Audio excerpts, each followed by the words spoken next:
आज तक लोगों को नहीं मालूम कि पूजन करने बैठते हैं तो सबसे पहले क्या करते हैं। पर सबसे पहला काम मंदिर में बिना पंडित के सबसे पहला काम कौन सा होता है? तो सबसे पहला काम होता है भगवान को धन्यवाद देना कि आज भी आपने मुझे इस मंदिर में आपका दीदार कराने के लिए, दर्शन कराने के लिए बोला। अगर पंडित साथ में होगा तो पहले वो मंत्र बोलेगा, स्वस्ति वाचन करेगा। स्वस्ति वाचन करने में उसको अर्थात भगवान के लिए भी प्रसन्नता और आपके लिए भी प्रसन्नता। पर आपके पास कोई ब्राह्मण नहीं, आपको कोई स्तुति नहीं आती, आपको कोई मंत्र नहीं आता, आपको कोई साधना नहीं आती, आपको कोई तप नहीं आता, पर आप इतना तो कर सकते हो कि भगवान के मंदिर में जाकर उनको धन्यवाद दे सकते हो कि तेरी कृपा है जो मुझे चलकर यहां तक बुला लिया, 2 कदम चलाया, यहां तक बुलाया, ये तेरी कृपा है। और बड़ी कृपा करी जो डलिया भर के पूजन का सामान भी लाई, बड़ी कृपा करी जो दूध भरकर भी लाई, बड़ी कृपा करी जो कलश भरकर भी लाई।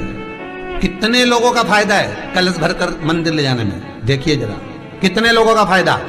हिंदू धर्म में विष्णु पुराण में, पद्म पुराण में लिखा है, सौभाग्यवती नारी जब भरा हुआ पानी का लोटा लेकर कलश लेकर जाती है और उसको देखकर कोई व्यक्ति निकल कर चले जाता है तो जिस काम के लिए जाता है वो काम सफल हो जाता है। मंदिर का ही लोटा, मंदिर का ही पानी, सिर पे पल्लू लेके हर हर महादेव बस शिव जी के चढ़ा रही और इतने प्रेम से रिझा रही। अब फ्री का पानी था तो एक लोटे में मन भी नहीं माने। अरे करा तो भगवान के सम्मुख में पहुंचकर अगर आप जल का पात्र भी लेकर जा रहे हो, भरा हुआ लेकर जा रहे हो, तो कितनी प्रसन्नता की बात है।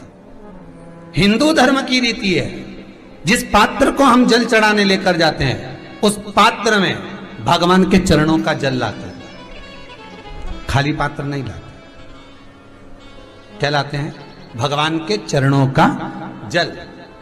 उस चरणों तक को लेकर आए, घर में रखा, सबने अपने नैनों में लगाया, हृदय में लगाया, चित्तवृत्ति में लगाया।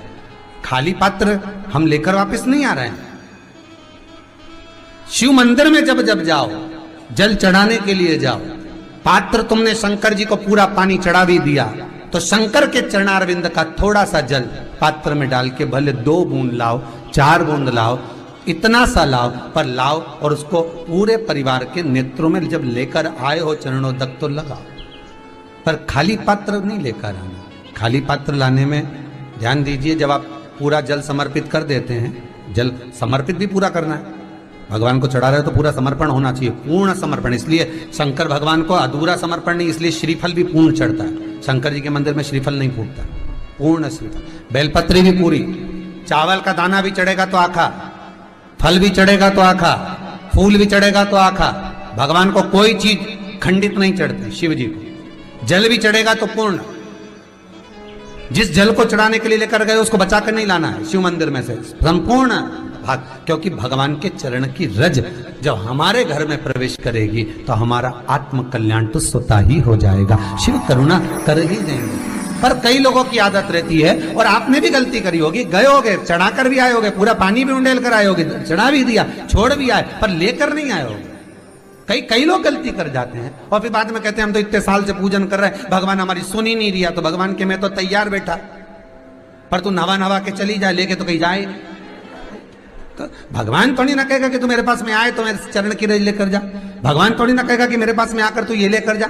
भगवान तो कहेगा मेरे पास में आया है, मांगना कुछ मत, बस मुझे जो स्नान कराया है मेरा चरणोदक लेकर जा, छीट दे पूरे घर में, संपदा भरना मेरा काम है। जहां मेरी चरण की रज पहुंच गई वहां संपदा स्वतः पहुंचती है, मैं वहां पहुंच जाता हूं। तो चरणों तक ले जा। पर लोग ले जाते हैं, पूजन करते, कलश भी उंडेलते, जल भी चढ़ाते, पर आते समय खाली लेकर आ जाते। भगवान को इतना बुरा लगता, मेरे दरवाजे से खाली जाए, मुझे कितना बुरा लगेगा। जो आए वो भर कर जाए, भले 2 बूंद लेकर आओ, पर उसमें चरणों तक थोड़ा सा लेकर अवश्य आए। उसी तरह जल चढ़ाने के बाद हम जब लेकर आते हैं पात्र के अंदर, ये उसमें उसकी बरकत है। गर्ग संहिता में दूसरी चीज कही, उसको भी समझ लीजिए।